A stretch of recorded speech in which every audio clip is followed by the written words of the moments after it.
Hello friends, good morning and welcome to Unacademy. मैं हूं आनंद और आज हम बात करने वाले हैं द हिंदू के एक इम्पॉर्टेंट खबर की, जिसमें यूएस, रशिया और कोल्ड वॉर की बातें हम करने वाले हैं। क्योंकि जनवरी 16 मतलब आज की न्यूज़पेपर में एक इम्पॉर्टेंट न्यूज़ आई है, जिसको मैं विस्तार से चर्चा करूंगा। और उसके साथ साथ हम देखेंगे कि उसका रिलेशन पीटी और मेंस में कैसा रहेगा, क्वेश्चन कैसे बनेंगे। आज हम बात करने वाले हैं उस न्यूज़ की जिसका इस्तेमाल जीएस पेपर 2 के आईआर के सेक्शन में आप कर सकते हैं। और न्यूज़ का नाम है after America, after USA, Russia pulls out of the open skies treaty. तो हम जानना चाहेंगे कि what is the open sky treaty, इसमें कितने देश शामिल थे, इसके अलावा न्यू स्टार्ट ट्रीटी क्या है, इसके अलावा intermediate nuclear range force treaty क्या है। इन सभी बातों की बात इसमें करेंगे।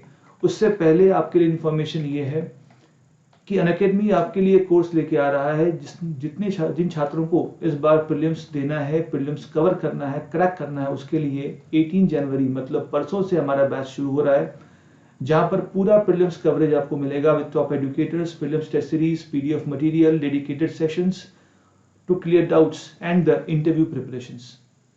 इसमें आप एनरोल कर सकते हैं। एनरोलमेंट करते समय इस कोड का इस्तेमाल करके आप डिस्काउंट भी प्राप्त कर सकते हैं। इसके अलावा फ्रेंड्स, अगर आपका टारगेट 1 साल का है, 1 साल के लिए हमारे पास बैचेस हैं जो 18 जन को शुरू हो रहे हैं, जिसमें भी टोटल सिलेबस कवरेज है टॉप एडुकेट्स के साथ में, प्रीलिम्स टेस्ट सीरीज है, पीडीएफ मटेरियल है और एक तो डेडिकेटेड डाउट सेशंस हैं और इंटरव्यू प्रिपरेशंस हैं। यदि आप अपना फाउंडेशन मजबूत करना चाहते हैं तो भी एनसीईआरटी के बैचेस का कोर्स 18 जन से शुरू हो रहा है, जिसको मैं शुरू करूंगा 18 जनवरी शाम में 9 से 11। और यहाँ पर मैं 9 से 11 के बीच में एनसीईआरटी कैसे पढ़ना है इसकी रणनीति पे चर्चा करूंगा। इसको आप ज़रूर अटेंड करें और इस बैच में एनरोल करने के लिए आप सब्सक्रिप्शन ले सकते हैं, जिसके लिए इस कोड का इस्तेमाल करके आप डिस्काउंट भी प्राप्त कर सकते हैं। फ्रेंड्स, हम शुरू करते हैं आज का सेशन। और देखो, इसमें एक मैंने खबर ली है आज की कि यूएस के जाने के बाद रशिया ने भी ओपन स्काईज ट्रीटी से अपने आप को विड्रॉ कर लिया है। क्वेश्चन ये उठता कि what is this treaty all about. देखिए, बेसिकली बात ये है कि जनवरी 2002 में रशिया, अमेरिका समेत 34 कंट्रीज ने एक एग्रीमेंट किया था, एक संधि की थी, जिसका मतलब ये था कि अनआर्म्ड मतलब बिना किसी हथियार बंद हुए एक देश के हवाई जहाज दूसरे देश के क्षेत्र के ऊपर एक एरियल सर्वेलेंस कर सकते हैं।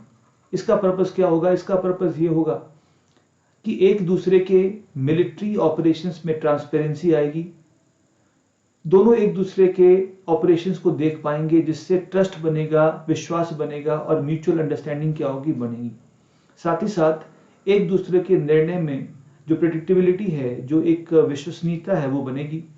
तो परस्पर विश्वास बढ़ाने के लिए ये ट्रीटी 2002 में हुई थी, जिसका उद्देश्य था कि एक दूसरे के हवाई जहाजों को, जो नॉन मिलिट्री नेचर होंगे, एक दूसरे के ऊपर उड़कर एक दूसरे की निगरानी करने का मौका मिलेगा और विश्वास में बढ़ोतरी होगी। अब लास्ट ईयर अमेरिका ने इस ट्रीटी से विड्रॉ करने का निर्णय लिया, तो आज खबर यह है कि रशिया ने भी कहा कि हम भी इससे विड्रॉ करेंगे। इसका मतलब यह है कि अब 32 देश बचेंगे जिसके ऊपर ये ट्रीटी लागू होगी। बट दिक्कत की बात इसमें यह है कि अमेरिका और रशिया के विथड्रॉल से इन दोनों के बीच में जो कोल्ड वॉर की मानसिकता थी, जो एक मतभेद था, जो एक तनाव था, उसके पुनरागमन की के खतरे दिखाई देते हैं। It means the both nations may have some problems, they may have some disputes between them, कि वो दोनों अभी भी एक दूसरे की शक्तियों को संतुलित करने का प्रयास करते हैं। They are trying to balance each other power. और दोनों के बीच में जो मतभेद है कोल्ड वॉर वाला, वो आज भी क्या है, जारी दिखाई देता है। ये है ओपन स्काईज ट्रीटी। तो रशिया ने कहा कि चूंकि अमेरिका ने विड्रॉ कर लिया, हम भी क्या करेंगे, विड्रॉ करेंगे, and this will lead to increased tensions between the two nations. यहाँ पर एक तो चीज ये हो गई। दूसरी की हम बात करते हैं कि मेंस में क्वेश्चन क्या आएगा। मेंस में क्वेश्चन ये आते हैं कि क्या रशिया, अमेरिका आज भी कोल्ड वॉर की मेंटालिटी में जी रहे हैं? यदि हाँ, तो विद एग्जांपल्स प्रमाणित करें। तो एक एग्जांपल तो ये हो गया कि ओपन स्काई ट्रीटी से दोनों ने विड्रॉ कर लिया। दूसरा, हम बात करते हैं न्यू स्टार्ट ट्रीटी। देखिए, ऐसा है कि 1991 में यूएसए और यूएसएसआर ने एक संधि की जिसका नाम था strategic arms reduction treaty, start treaty. इसका उद्देश्य था कि दोनों देश लंबी दूरी वाले हथियारों को कम करेंगे और इंटरकॉन्टिनेंटल बैलिस्टिक मिसाइल्स जो हैं उनमें परमाणु बॉम्ब को नहीं रखेंगे, जिससे परस्पर विश्वास बढ़ेगा।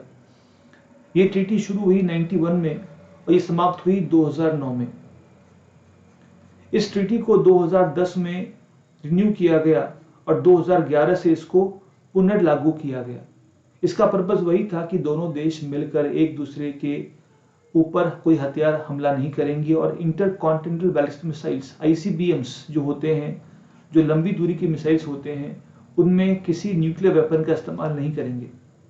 2011 में इस ट्रीटी को रिन्यू किया गया जिसका नाम पड़ा न्यू स्टार्ट ट्रीटी और ये ट्रीटी फरवरी 2021 में एक्सपायर होने वाली है, जिसको अभी तक अमेरिका रशिया ने रिन्यू नहीं किया। इसका मतलब ये भी एग्जाम्पल बताता है कि कहीं ना कहीं दोनों देशों के बीच में जो दरार थी वो आज भी जारी है और सैन्य जो मिलिट्री एक एम्बिशन दोनों देश रखते हैं, they are not going to renew the treaty which can be extended. 2026 तक इसको एक्सटेंड किया जा सकता है, किंतु अभी तक कोई खबर नहीं है कि अमेरिका और रशिया इस ट्रीटी को रिन्यू करने वाले हैं या एक्सटेंड करने वाले हैं। तो ये हमारे पास दूसरा एग्जाम्पल है जो बताता है कि दोनों देशों के बीच में आज भी कोल्ड वॉर की मानसिकता है। फ्रेंड्स, यदि आपको इस पूरे टॉपिक पर विस्तार से पढ़ना है तो IR का कोर्स आप देख सकते हैं और नीचे हर स्लाइड पर आपको मिलेगा टेलीग्राम का लिंक। तो टेलीग्राम के लिंक पर आप ज्वाइन कर लें, जहां पे क्लासेस की अपडेट आपको मिलती रहेंगी। मैं पर डे एवरी डे सुबह 11 से 12 द हिंदू पर डिटेल डिस्कशन करता हूं। वहां पर आपको हिंदू के बारे में, सभी न्यूज के बारे में विस्तार से जानकारी मिलेगी। तीसरी जो हमारे पास जो मुद्दा है वो है intermediate nuclear force range treaty. ये ट्रीटी भी 1988 में यूएसए और सोवियत ने साइन की थी, जिसका उद्देश्य था कि 500 किलोमीटर से लेकर 5500 किलोमीटर तक की मारक क्षमता वाली मिसाइल्स का इस्तेमाल दोनों देश एक दूसरे के खिलाफ नहीं करेंगे। एक होता है शॉर्ट रेंज, एक होता है लॉन्ग रेंज, एक होता है इंटरमीडिएट रेंज। तो इंटरमीडिएट रेंज जो ये 500 से 5500 किलोमीटर, इस रेंज के मिसाइल्स का इस्तेमाल अमेरिका रशिया के लिए, रशिया अमेरिका के लिए नहीं करेगा। ये निर्णय लिया गया था इस ट्रीटी में, जो भी ट्रीटी 2019 में एक्सपायर हो चुकी है। इसका मतलब दोनों देश फ्री हैं एक दूसरे के खिलाफ इस प्रकार के, इस मारक क्षमता के मिसाइल का इस्तेमाल करने में, जो भी बताता है कि दोनों देशों के बीच में टेंशन्स लगातार बढ़ते जा रहे हैं। सपोज मैं समराइज करूं तो आप देखेंगे कि इंडिया और अमेरिका के बीच में, चाहे वो इंटरमीडिएट न्यूक्लियर रेंज ट्रीटी हो, ओपन स्काई ट्रीटी हो, न्यू स्टार्ट ट्रीटी हो, इन सभी ट्रीटी के एक्सपायर हो जाने से या विड्रॉ कर जाने से ये प्रमाण मिलता है कि the both nations are on the verge of conflict. उनके बीच में कोल्ड वॉर मेंटालिटी जारी है, जो वर्ल्ड की टेंशन्स को बढ़ाएगा। इसके अलावा यूएस चाइना के बीच में भी टेंशन्स बहुत सारे हैं, जिसको हम रोज देखते हैं। और इस क्लास में आप IR के सभी मुद्दों को कवर कर सकते हैं। Please follow me on Telegram, ताकि वहां पे आपको क्लासेस सारी इंफॉर्मेशन मिलेगी। और इसके बाद 12 से 1 every day we discuss economy for the prelims 2021। तो जिन छात्रों को प्रीलिम्स करना है फ्री सेशंस में, वो 12 से 1 में जुड़ सकते हैं और अपने न्यूज़पेपर्स को प्रिपेयर करने के लिए आप 11 से 12 में जुड़ सकते हैं। So please join me there. बाकी बातें हम वहाँ करेंगे। Thank you so much.